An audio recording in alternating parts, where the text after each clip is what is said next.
Praise the Lord. இன்றைய வாக்குத்தத்த வசனம் பிரசங்கி 10ஆம் அதிகாரம் 12ஆம் வசனம். ஞானியினுடைய வாய்மொழிகள் தயவுள்ளவைகள், மூடனுடைய உதடுகளோ அவனையே விழுங்கும். கிறிஸ்துவுக்குள் அன்பானவர்களே, ஞானம் உள்ளவன் தன் வார்த்தைகளை கவனமாக பேசி பாராட்டை பெறுவான். புத்தீனமாய் இருப்பவன் தன் கவனக்குறைவான வார்த்தைகளால் தனக்குத்தானே அழிவை தேடிக் கொள்கிறான்.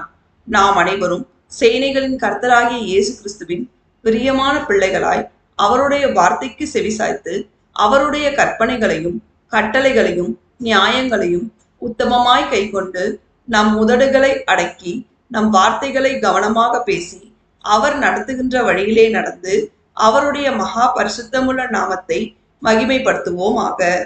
அப்பொழுது அவர் நமக்கு எல்லாவற்றையும் தந்து கிருபையாய் ஆசீர்வதித்து வழி நடத்துவார். தேவன் நம் அனைவரையும் ஆசீர்வதிப்பாராக. ஆமேன்.